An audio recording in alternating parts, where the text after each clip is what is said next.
It's called the Budget Buddy. It puts fun in budgeting. Like, ha, you're broke. Just kidding. What does it do? It makes budgeting fun and accessible for kids. All right, the UNLV School of Engineering Senior Design Projects are here to be judged. We're taking them to you live. We would now like to introduce you to some youngins who most definitely are going to be making more money than us. Today, UNLV senior engineering students reveal their final projects that find solutions to real-world problems. And Fox 5's Mike Doria is joining us live with a look at their creativity and possibly a pledge nickname. Yeah, Jason, your cats right now, they are filthy when you are not at home. Disgusting. That's a true felines.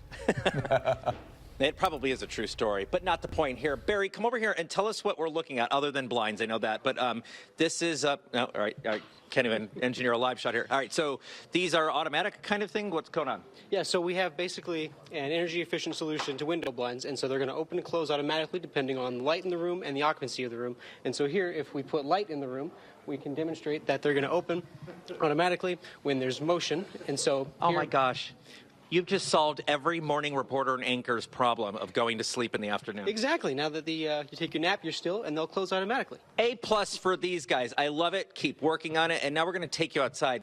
So basically what we have here is our device. It's a home security system, and basically what it is it's completely housed on the hinge. Right. So you don't have to put any holes in the wall. Exactly, and it's completely for renters.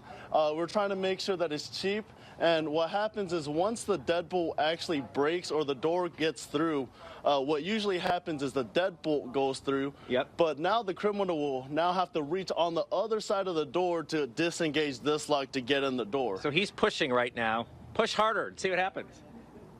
He's pushing, so you can't get through the door. Yeah, go ahead. Exactly. Yeah, you can't get through there. Or unless he's a really weak criminal. Exactly. Well, here then, let's walk over to there and we'll see it a little bit closer. This is cool because this is, especially if you live in an apartment where you can't make any changes, and so this really helps with security. And you say this is disengaged right now? Yeah. All right. Exactly. So you could walk through the door, go in through the door. Yep, like that. And then Once you lock, you will lock it just like any other door. Yep. And then once you go over here, all you would have to do is place the metal block underneath. That's amazing.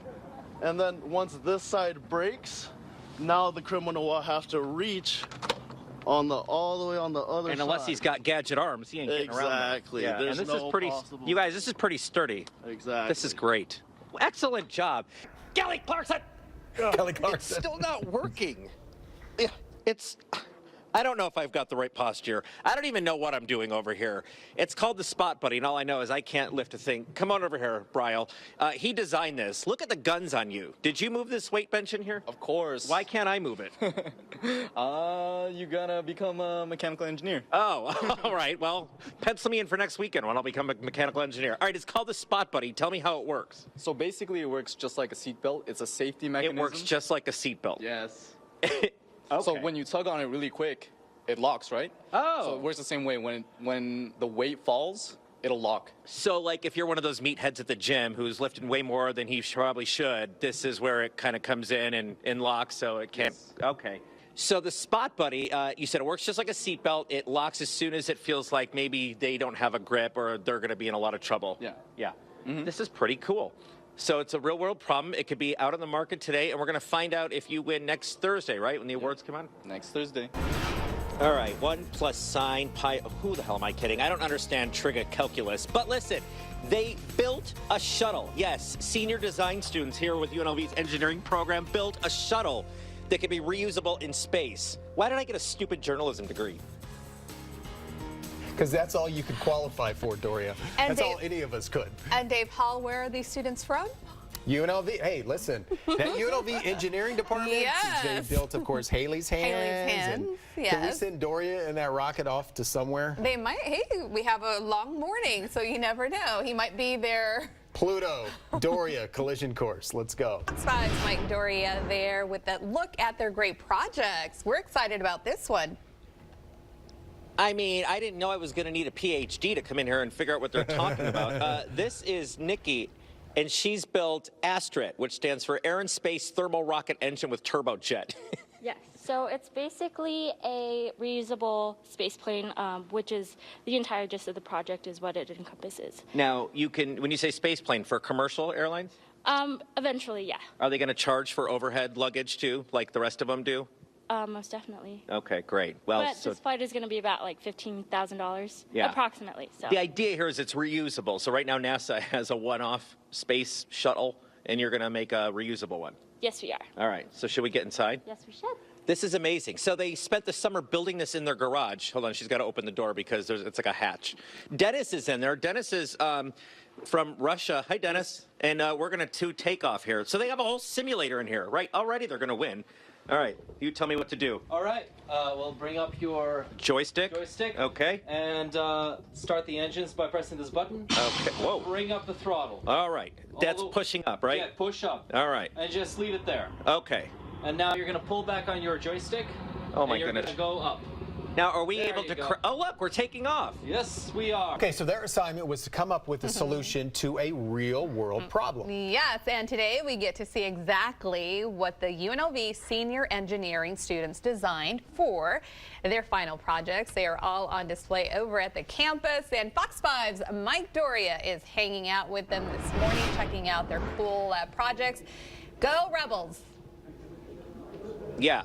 The only thing out of place this morning is me. Like, here's me, and then here's, like, next level stuff that I can't even understand, right? Like, way above my pay grade. But I'm learning this hour we have Swapbox. So explain to me what Swapbox does. You said it's kind of like the Craigslist, but less creepy? Less creepy and extra steps. All right, and extra steps. Great. So Swapbox kind of introduces the same thing as Craigslist, where you can exchange items between two students. But instead of actually having to meet with somebody and coordinate that whole mess and possibly be in a very unsafe environment, you go to our locker system and you put your items in there. And then the exchange happens after you use the app. So, because who wants to talk to people anymore? Like, let's just Swapbox it, and we don't even have to look at each other. If we could get away with taking away our chat feature, we would have. So basically, it's all done through an app on the phone, and this is only available to students right now, but the idea is to keep it on campus. So explain the screen here and what that does. Right, so after you log in, you have your items here at the bottom that are available to swap, and then you have everybody else's items up at the top here. So all you need to do is, let's say if I wanted to trade my compiler's class book for a UNLV sweatshirt, just trade it here at the bottom, and then it comes up. Not too sure what happened to our picture. Oh, that's okay. And so you can swap or reject. Like, what if you don't like their, if they have like a lesser item? Exactly, and then you can reject it, and then you initiate the swap, and then when you get back to your main screen, you can see at the top here you have your new, where those are incoming requests. Then there's pending stuff that you sent out. Oh my and gosh. then your accepted stuff here. You could have like a side business on Swapbox. And then so on pending, once again, we have an issue here, but it'll tell you all your pending stuff that's being awaiting to be accepted by the other party. So if